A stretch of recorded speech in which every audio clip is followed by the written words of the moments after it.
పుష్యమి నక్షత్రం యొక్క ప్రాముఖ్యత, అలాగే లాభ నష్టాల గురించి వివరించండి. పుష్యమి నక్షత్రము శనిగ్రహ అధిగ్రహంగా ఉన్నటువంటి నక్షత్రము. హ్మ్. నక్షత్రాల్లో అత్యంత శుభకరమైన నక్షత్రాల్లో అతి తక్కువ నక్షత్రాల్లో ఇది అగ్రస్థానంలో ఉంటుందని చెప్పొచ్చు. హ్మ్. ఈ నక్షత్రము చాలా దేవతా శక్తి కలిగి ఉంటుంది. ఈ పుష్యమి నక్షత్రానికి శని అధిదేవత. పుష్యమి నక్షత్రం శంబల నగరంగా, సిద్ధగురు మండలంగా, జీవ సమాధులుగా చెప్తారు. హ్మ్. అదేవిధంగా అతీతమైన శక్తులు ఎక్కువగా ఉన్నటువంటిదిగా చెప్తారు. అందుకే ఈ నక్షత్రం ఆదివారంతో కూడుకొని వస్తే పుష్య ఆర్క యోగం అంటారు. ఆర్క అంటే సూర్యుడు, హ్మ్. ఆదివారం అంటే సూర్యునిది. ఆదివారం పుష్యమి నక్షత్రం వచ్చిందంటే పుష్యార్క యోగం అంటారు. హ్మ్. గురువారం పుష్యమి వస్తే గురు పుష్యార్క యోగం అంటారు. ఓకే. గురువారం అమావాస్య పుష్యమి నక్షత్రం వస్తే గురు పుష్యార్క అమావాస్య అంటారు. హ్మ్. ఆదివారము పుష్యమి నక్షత్రం అమావాస్య వస్తే గురు రవి పుష్యార్క అమావాస్య అంటారు. హ్మ్.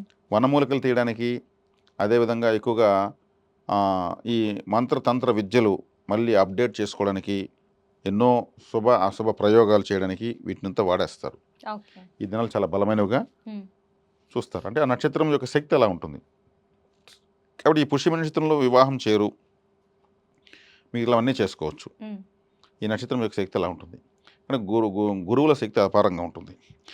దేవగురువు బృహస్పతి ఈ నక్షత్రంలో జన్మించాడని చెప్తారు. దేవగురువు ఏకంగా. హ్మ్. అదేవిధంగా ఈ నక్షత్రము తల్లి యొక్క గర్భాశయము సూచిస్తుందని చెప్తారు. హ్మ్.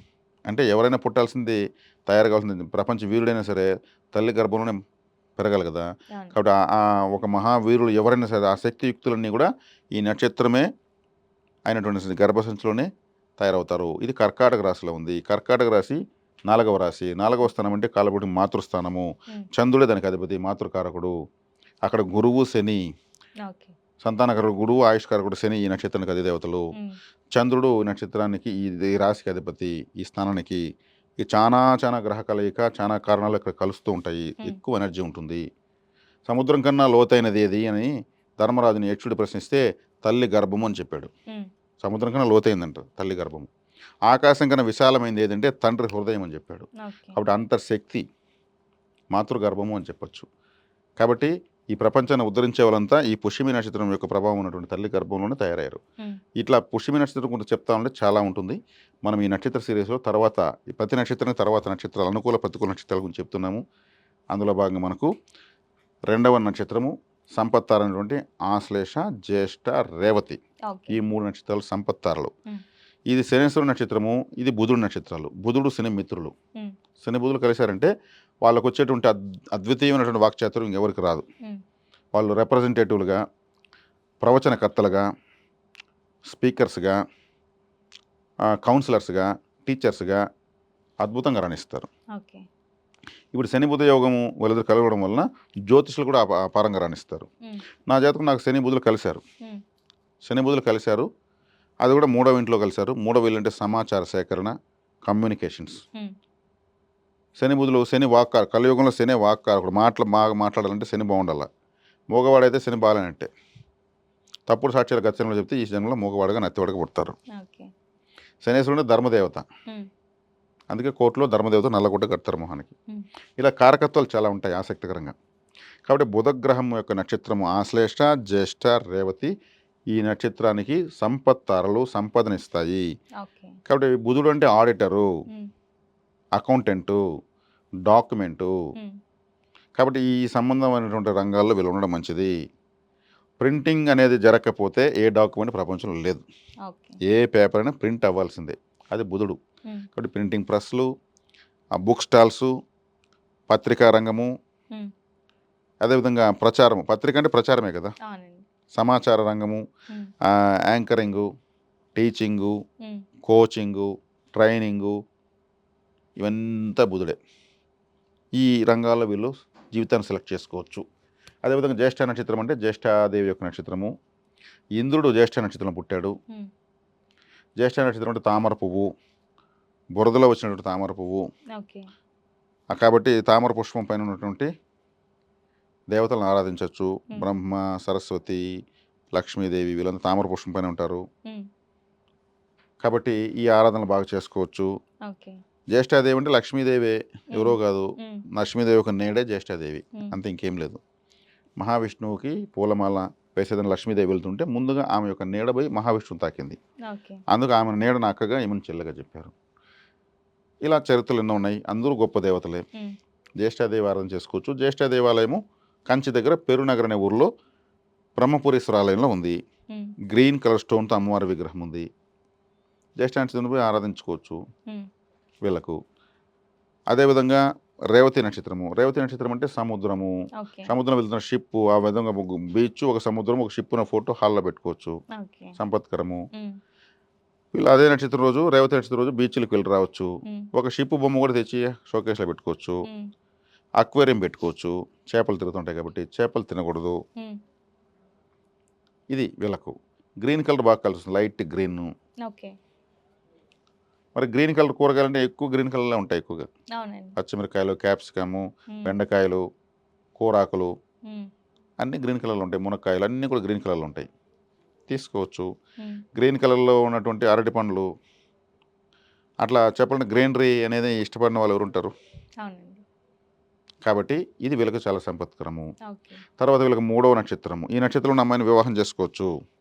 ఈ నక్షత్రంలో ఉన్నటువంటి రోజుల్లో బ్యాంక్ అకౌంట్లు, బంగారు కొనుక్కోవడము, చిట్ ఫండ్లో చిట్టు వేసుకోవడము, ఏటీఎం చెక్ బుక్ అప్లై చేసుకోవడము, అదేవిధంగా ఆర్డీలు, ఎఫ్డీలు, మ్యూచువల్ ఫండ్స్ ఏర్పాటు చేసుకోవడము, హ్మ్. ఏదో ఒక ట్రాన్సాక్షన్ చేయాలి ఆ రోజు సంపత్తారు కాబట్టి హ్మ్. ఇది మంచిది. ఓకే. తర్వాత 3వ నక్షత్రం అయినటువంటి అశ్విని, మఖ, మూల హ్మ్. లేదా మఖ, మూల, అశ్విని వస్తుంది. హ్మ్. ఇవి విపత్తును కలిగిస్తాయి. ఈ నక్షత్రాలకు సంబంధించే విధంగా ఆరాధనలు, వాటికి సంబంధించిన కారకత్వాలు రిసీవ్ చేసుకోకూడదు. ఓకే. అశ్విని నక్షత్రము, మఖా నక్షత్రం, మూల నక్షత్రం కేతు అధిపతి. కేతు అంటే సన్యాసులు, కేతు అంటే ఉలవచారు అంటారు కదా, అవునండి. ఉలవచారు వీళ్ళకి సెట్ కాదు. హ్మ్. కేతు గ్రహానికి ఉలవలు కాబట్టి. ఓకే. అదేవిధంగా సాధు సన్యాసులు అంటే ఈ దారిలో తిరుగుతూ ఉంటారు కొంతమంది సన్యాసులు, డూప్లికేట్ సన్యాసులు. అటువంటి వాళ్ళంతా పెద్దగా ఆదరించకూడదు. హ్మ్. పుష్యమి నక్షత్రం సిద్ధగురు మండలం చెప్పాను. సిద్ధ గురువులు హ్మ్. ఇక్కడ సాధు సన్యాసులు. కొంతమంది ఇప్పుడు చాలామంది డూప్లికేట్ తిరుగుతున్నారు. కొన్ని వేరే మతంలో కూడా కొంతమంది సన్యాసులాగా వస్తున్నారు. హ్మ్. అటువంటి వాళ్ళు అంత ఈజీగా వెళ్ళు కనెక్ట్ అవ్వకూడదు. ఓకే. అదే పితృ దోషం ఉంటుంది. హ్మ్. పితృ నక్షత్రం మఖా నక్షత్రం కాబట్టి, హ్మ్. మూల నక్షత్రం విపత్తారకు వచ్చింది కాబట్టి జామకాయలు ఎక్కువ తీసుకోకూడదు. హ్మ్. ఆంజనేయ స్వామి ఆరాధన పెద్దగా ఫలితాన్ని ఇవ్వదు. అశ్విని నక్షత్రం కాబట్టి వీళ్ళు హార్స్ బొమ్మలు ఇంట్లో పెట్టుకోవడము, గుర్రాలు పరిగెత్తున్నటువంటి పెట్టుకోవడము అంతా టెన్షన్ కారకం అవుతుంది. హ్మ్.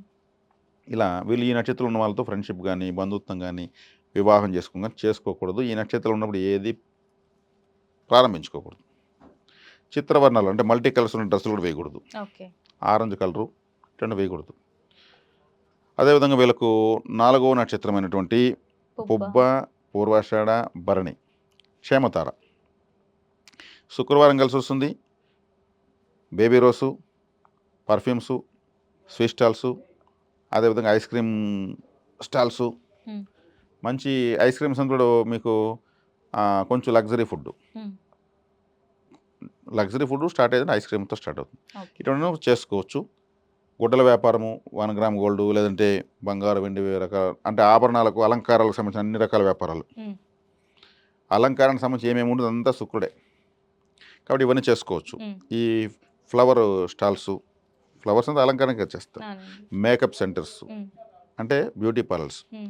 ఈ కారకత్వాలను చేసుకోవచ్చు. ఈ నక్షత్రంలో ఉన్న అమ్మాయిని వివాహం చేసుకోవచ్చు. వీళ్ళు ఎంత శుభ్రంగా ఉంటే అంత అదృష్టం. ఓకే.